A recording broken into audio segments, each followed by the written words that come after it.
The summer I turned 26, my family held a reunion at my Aunt Patricia's house in Fresno. 40 relatives, folding tables, potato salad, and 40 different opinions about my life. I had driven 3 hours in a car with a cracked dashboard and a gas tank I'd filled with my last $20.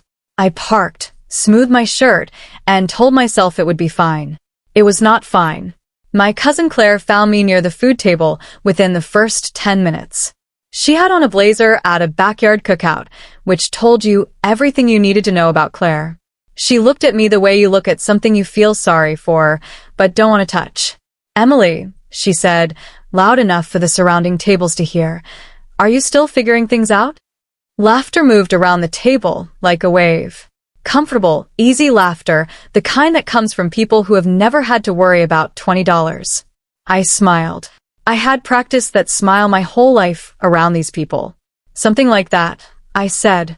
She tilted her head. "There's no shame in it. Not everyone is built for ambition." My mother, sitting 3 feet away, laughed along with everyone else. That was the moment something inside me cracked. I left before they brought out dessert. I said I had a headache. Nobody argued very hard. The backyard smelled like lighter fluid and cut grass. Through the sliding glass door, I could see the party moving on without me. Claire laughing, my Uncle Ray refilling his drink, my mother leaning in to say something to Aunt Patricia. The world kept spinning just fine. I walked to my car. And then I heard voices around the side of the house. I wasn't trying to listen. I just went still. "Emily's never going to find her footing." That was my cousin Marcus. "She's been floating since college. It's hard to watch." That second voice took me a moment. Then it landed. It was my father. "We've tried. She just doesn't have the drive." The sky above Fresno was going orange at the edges. Someone inside had put on a country song. The fountain in Aunt Patricia's front yard trickled on like nothing had happened. My father hadn't defended me. He had agreed with them. I got in my car. I started the engine. I pulled out of the driveway without saying goodbye to a single person. My hands were steady. My eyes were dry. But something inside me had made a decision. My apartment was on the second floor of a building that smelled like someone else's dinner every night. The hallway light had been out for 2 months. My landlord said he'd fix it. He never did. I got home after 11. I dropped my keys, sat on the edge of my bed, and looked at my life. Overdue electric bill on the kitchen table. A pile of laundry I kept moving from the chair to the floor.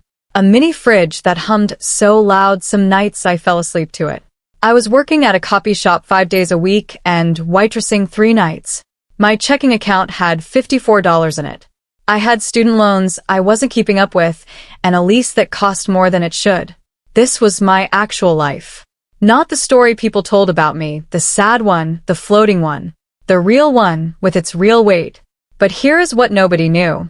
Every night after my shifts, I sat at that kitchen table with instant coffee and studied. Financial planning certification. Page by page. Quietly. For 4 months already. 3 days after the reunion, an email arrived. Subject line. Opportunity. Remote financial coaching apprenticeship. I read it slowly. Then I wrote back. The apprenticeship didn't pay anything for the first 60 days. I didn't tell a soul. I kept my copy shop job. I dropped one waitressing shift and worked the other one harder. I rearranged everything around the hours I spent learning from a woman named Donna Pierce, who ran a financial coaching practice out of Phoenix and had the patience of someone who had seen every kind of mistake twice. Donna didn't care about my story. She cared whether I could absorb information fast enough to be useful. Turns out I could. I worked harder those 2 months than I had worked at anything before.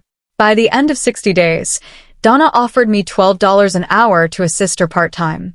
It wasn't much, but it was real, and it was pointed somewhere, and that felt like more than I'd had in years. I didn't call my parents. Didn't text Claire. Didn't update anyone. The 40 people who had laughed in Aunt Patricia's backyard were still carrying their version of me, the lost one, the one without drive. I let them keep that version, because I had made a promise in that parking lot. I was done explaining. I was done defending. From now on, I was going to let my life speak. Years passed the way they do when you are too busy working to notice them going. 1 became 2. 2 became 4. I finished my certification. I built a small client list while still working with Donna. I moved into a better apartment. The hallway light worked, the fridge didn't hum, and I had a real desk for the first time. My family continued on without me exactly as before. My mother called once in a while. We talked about the weather and whether I was eating enough. She never asked what I was building. I never offered. The group chat was always active. I rarely open it. One afternoon I scrolled too far and found a thread from Marcus. Anyone heard from Emily lately? LOL, still doing Emily things, I guess. For laughing emojis. Claire had added, some things never change. I closed the app without responding. Silence is not the same as weakness. Sometimes silence is the most powerful move available. While they were texting jokes, I was invoicing my second corporate client, a manufacturing firm in Ohio, $4,000 for the month. I celebrated alone with tea and grocery store cake. Nobody knew. I had stopped needing them to. Building something real is not a straight line. I want to be honest about that. In year 3, I made a mistake. A cash flow projection for a new client. I underestimated a quarterly tax liability and she caught it before I did. She was gracious. I was not gracious to myself. I spent a week lying awake replaying the numbers, wondering if Marcus and Claire had been right all along. I almost walked away. Instead, I called Donna. She listened without interrupting, then said, "Good. Now you'll never make that mistake again. Move forward." I moved forward. I got more careful, more precise. I started a notebook where I recorded every error and studied my own patterns. That notebook taught me more than any textbook. By year 5, I had 12 steady clients. A hair salon in Denver, a restaurant family in Tennessee, a photography group in Portland. None were glamorous. All of them trusted me. Then a woman named Beverly Walsh found my website. She ran a logistics company in Atlanta, had tried 3 consultants before me, and been let down twice. She wanted a call before committing. "You're the first person who didn't try to impress me," she said at the end. She signed the contract that Monday. Beverly changed everything. Not immediately, nothing good happens immediately, but steadily over the months that followed. With her account, my income crossed a number I had written in the back of a notebook 2 years earlier. A number I circled and sometimes just looked at when things were bad, the way you look at something you're not yet sure is possible. Then one morning I looked at my bank statement and the number was there. I sat at my desk for a long time. I looked at the plant on the windowsill I had managed not to kill. I closed the laptop, went to the kitchen, and made pasta. I had no one to call. That was my own choice. I had built this quietly on purpose, and explaining it would have meant explaining 10 years of silence. I wasn't ready for that. That same evening I picked up my phone and accidentally opened the family group chat. Top message. Claire from that afternoon. Photo from a charity gala. Designer dress, chandelier, bright smile. She had typed, "Grateful for the life I've built. Surround yourself with people going places." 11 likes. My mother had left a heart. I put the phone face down, ate my pasta, slept better than I had in months.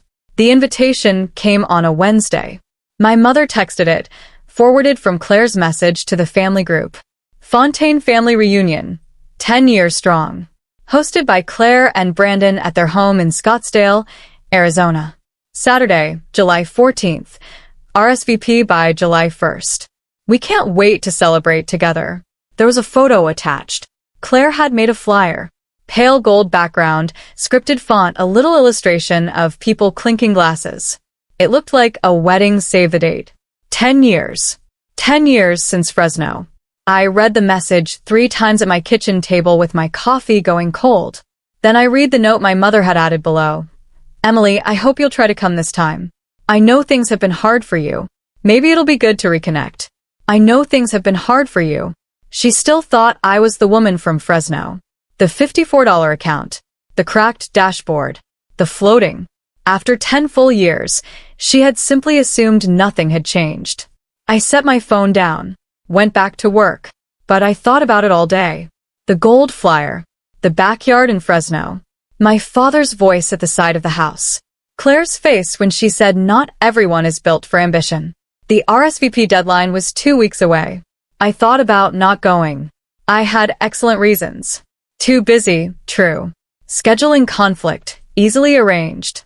No desire to perform for an audience who had already made up their minds, absolutely valid. All of them were easier than the alternative. I sat with the decision for 4 days.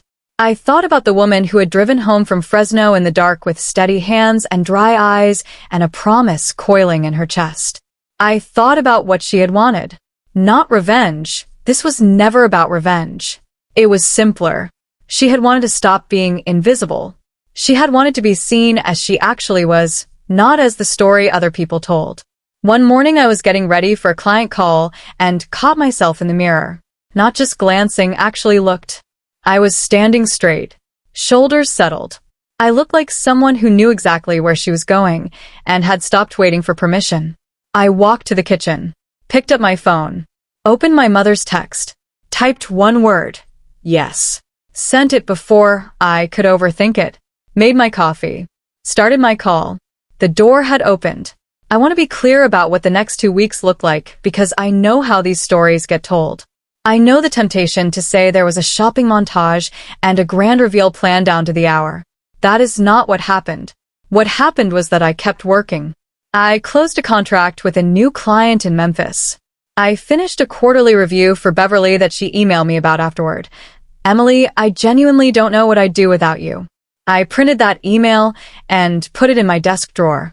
About a week out, I bought a dress. Simple linen, a color I liked. Not to impress anyone. Because I was going to walk into that house as myself, the actual version, and I wanted to feel like myself when I did it. The night before my flight, I sat on my balcony for a while. I thought about the copy shop. The notebook full of mistakes. Donna's voice saying move forward. Beverly saying I was the first person who hadn't tried to impress her. I felt something I hadn't expected. Grateful. Not for the hard parts. For who the hard parts had made me. I set my alarm and went to sleep. Claire and Brandon's house in Scottsdale was the kind of beautiful that announces itself. Stone front. Fountain by the door.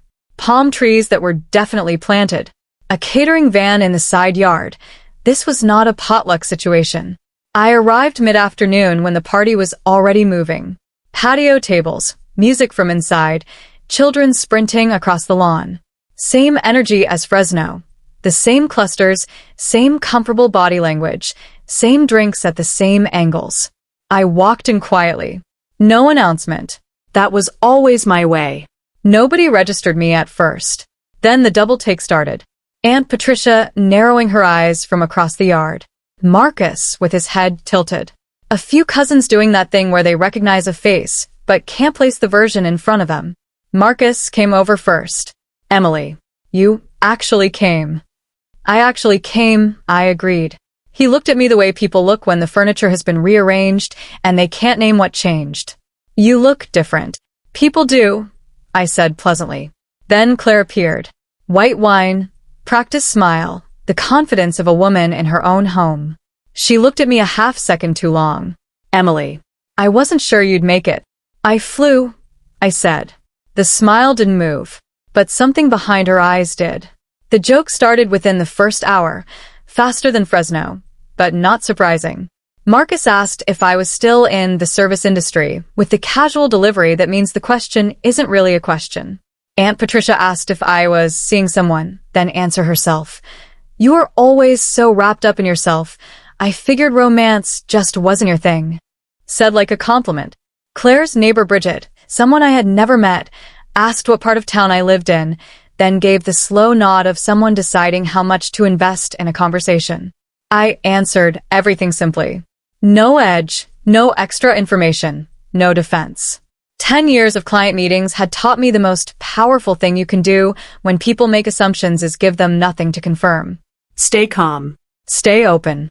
Let the silence do the work. So I was still. And I was pleasant. My mother hugged me and said I looked well, seeming mildly surprised. I talked briefly with my youngest cousin Alyssa, 22 and exhausted in a way I recognized from the inside. But people were noticing something they couldn't name yet. I could feel it the way you feel weather changing before anyone says a word. It was Brandon, Claire's husband, who asked the question everyone else had been circling. We were near the drinks table, and he turned to me with the easy confidence of a man who talks to people for a living. So, Emily, what are you doing these days? Career-wise? Financial consulting, I said. I run my own practice. He nodded. What kind of clients? Small to mid-sized businesses. Restructuring, financial wellness programs, growth planning. I took a sip of water. Keeps me busy. How long have you been at it? Going on 9 years, I said. He paused. Is it going well? I looked at him. It is, I said. That was all. No numbers. No names. No credential listing to fill the silence. I let the answer stand on its own, solid, needing no support. Brandon excused himself and crossed the patio toward Claire. I watched him lean in and say something. Claire glanced over at me. Not the amused look from Fresno. Something more careful than that. I turned back to my water.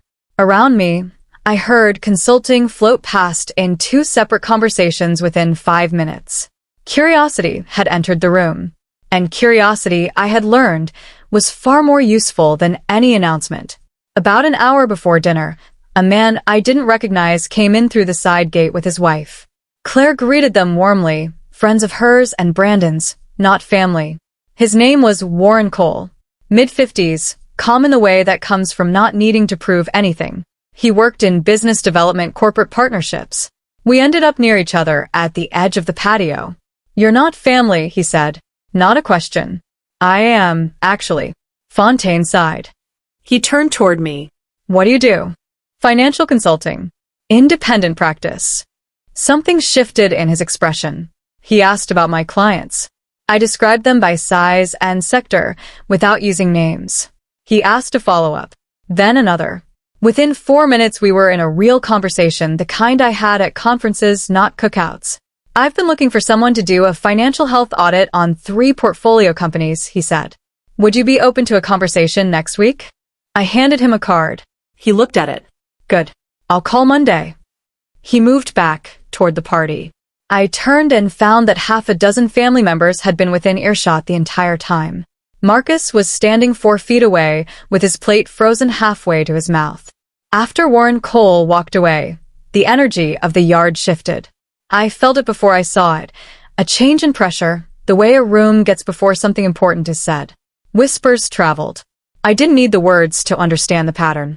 Eyes moved toward me and away. Tasha, Marcus's younger sister, pulled out her phone and stared at it the way people stare when they're searching something but don't want anyone to notice. My parents found me near the food table. My mother touched my arm before I heard her coming. Emily. Her voice had a texture I hadn't heard before, softer and slightly careful. Why didn't you tell us what you were doing? I told you I was consulting, I said. We didn't know it was like that, she said.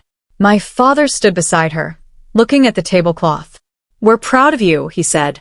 He said it fast, the way people say hard things before they lose their nerve. I let the words land. 10 years ago, they would have broken something open in me.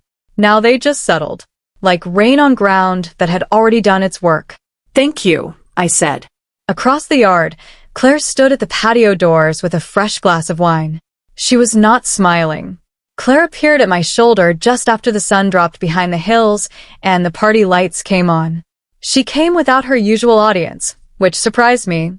Claire generally moved with people around her. Can we talk? She said. We moved to a quieter corner near a row of potted plants.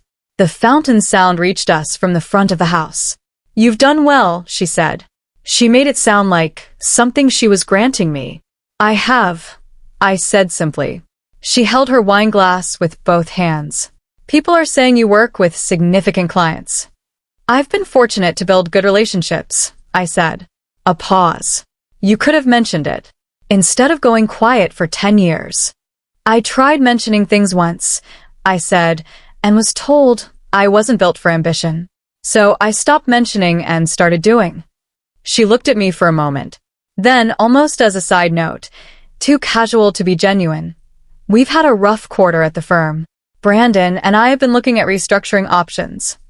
She stopped there. I understood what she was doing, testing whether I would offer. I said nothing.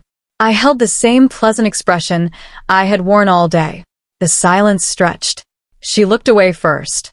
Tasha found me near the back fence while people were moving inside for dinner. I Googled you, she said, without preamble. Okay, I said. She looked like someone whose map had just been redrawn. Emily, you have client testimonials on your website. One of them is from a logistics company that employs 300 people. There's a mention of you in a Nashville business publication from 2 years ago. She shook her head. Why didn't any of us know this? Nobody asked, I said honestly. Marcus is going to feel terrible. Marcus has been texting jokes about me in the group chat for close to a decade, I said. Not with anger. Just as a fact. She winced. I know. I laughed at some of them. I'm sorry. I know you are, I said. She was quiet. Then, Claire is upset. She won't say it, but I can see it. She's been over there talking to Brandon with that look she gets. I know that look, I said. Through the glass doors, I could see the family settling around the long dinner tables Claire had arranged. And at the far end, Claire, very still in the middle of all the movement, her hostess face slightly stiff. Her stillness looked different from mine. At dinner, Claire sat at the head of the table and ran it with the precision of someone who had been planning the evening for months. But something had shifted in the room, and she could feel it the same as everyone else. She laughed at the right moments, refilled glasses, steered conversation with real skill. She was good at hosting. I had always known that about her. But her eyes kept moving to my end of the table, where Uncle Ray was asking about small business financial structures and Brandon's friend Kevin had leaned over to ask whether I worked with nonprofits. After the main course, Claire made a short speech about the reunion, about family, about how grateful she was to host. Warm and polished. Then she added, success looks different for all of us. Some people build their lives out in the open, and some prefer to stay in the background. She smiled at me when she said it. Tasha looked at me from 2 seats down.